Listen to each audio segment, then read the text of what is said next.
Assalamualaikum warahmatullahi wabarakatuh.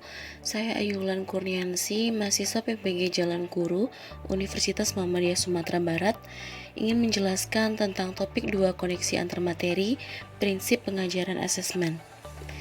Yang pertama, asesmen sebagai bukti pembelajaran. Asesmen disebut sebagai bukti pembelajaran karena asesmen sebagai proses pengumpulan dan pengolahan informasi untuk mengetahui kebutuhan belajar, perkembangan, dan pencapaian hasil belajar. Oleh karena itu, asesmen disebut sebagai understanding evidence, yaitu menempatkan asesmen sebagai salah satu bukti atau informasi untuk memahami proses pembelajaran yang akan datang, sedang, dan telah dilaksanakan oleh guru. Selanjutnya ada tujuan asesmen, yaitu ada 3. Yang pertama, memantau atau memonitor kualitas pembelajaran. Yang kedua, umpan balik perbaikan pembelajaran. Dan yang ketiga, memetakan kemajuan hasil belajar murid. Selanjutnya ada peran asesmen. Yang pertama, memfasilitasi pembelajaran dan menyediakan informasi yang utuh untuk umpan balik bagi guru, peserta didik, dan orang tua sebagai panduan untuk menentukan strategi pembelajaran selanjutnya. Yang kedua, rancangan yang akan dilakukan sesuai dengan fungsi umpan balik. Yang ketiga, alat untuk mengukur kemajuan belajar dan mengambil keputusan mengenai tindak lanjut yang akan dilakukan terhadap peserta didik. Selanjutnya ada prinsip asesmen. Prinsip asesmen yang pertama, asesmen merupakan bagian terpadu dari proses pembelajaran, fasilitas pembelajaran, dan penyediaan informasi yang holistik sebagai umpan balik untuk pendidik, peserta didik, dan orang tua atau wali agar dapat memandu mereka dalam menentukan strategi pembelajaran selanjutnya. Yang kedua, asesmen dirancang dan dilakukan sesuai dengan fungsi asesmen tersebut dengan keleluasaan untuk menentukan teknik dan waktu pelaksanaan asesmen agar efektif mencapai tujuan pembelajaran.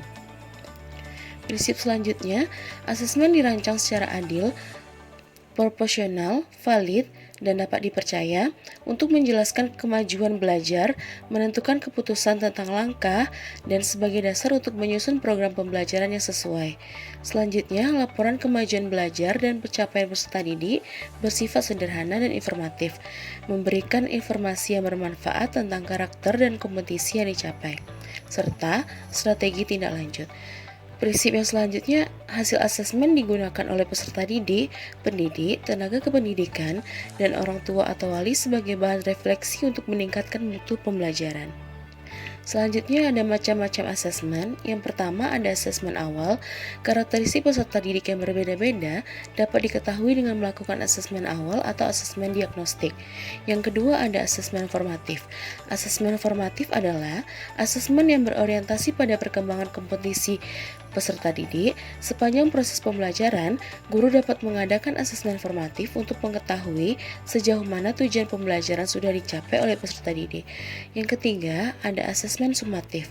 Asesmen sumatif bertujuan untuk menilai pencapaian tujuan pembelajaran peserta didik secara keseluruhan. Asesmen sumatif dilakukan pada akhir proses pembelajaran, dapat dilakukan sekaligus untuk 2 atau lebih tujuan pembelajaran sesuai pertimbangan guru. Selanjutnya ada teknik asesmen. Teknik asesmen yang pertama ada observasi, yang kedua ada kinerja, yang ketiga project, yang keempat tes tulis, yang kelima tes lisan, yang keenam penugasan, dan yang ketujuh ada portofolio. Selanjutnya, keterkaitan antara pembelajaran dan asesmen dalam kurikulum Merdeka. Yang pertama, pembelajaran dapat diawali dengan perencanaan asesmen dan perencanaan pembelajaran. Yang kedua, asesmen dirancang untuk dilaksanakan pada awal, saat, dan akhir pembelajaran. Yang ketiga, asesmen berfungsi untuk mengidentifikasi kebutuhan belajar, hambatan, dan perkembangan peserta didik. Yang keempat, asesmen memberikan informasi yang menjadi umpan balik bagi peserta didik dan pendidik. Yang kelima, asesmen memberikan data untuk mengetahui seberapa baik kinerja peserta didik dibandingkan dengan tujuan pembelajaran. Selanjutnya ada keterkaitan asesmen dengan kebutuhan belajar peserta didik.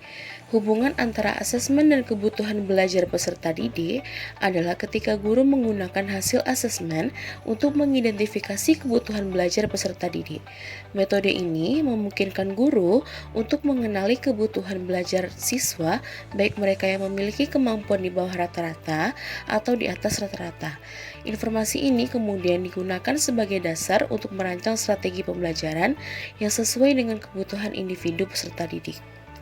Selanjutnya ada keterkaitan asesmen dengan hasil belajar.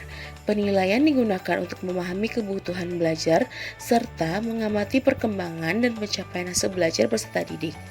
Asesmen yang baik dapat menggambarkan perkembangan siswa dalam proses belajar sehingga memungkinkan guru untuk memberikan umpan balik yang relevan dan mendukung pertumbuhan kemampuan siswa secara berkelanjutan. Baiklah, hanya itu yang dapat saya sampaikan. Terima kasih.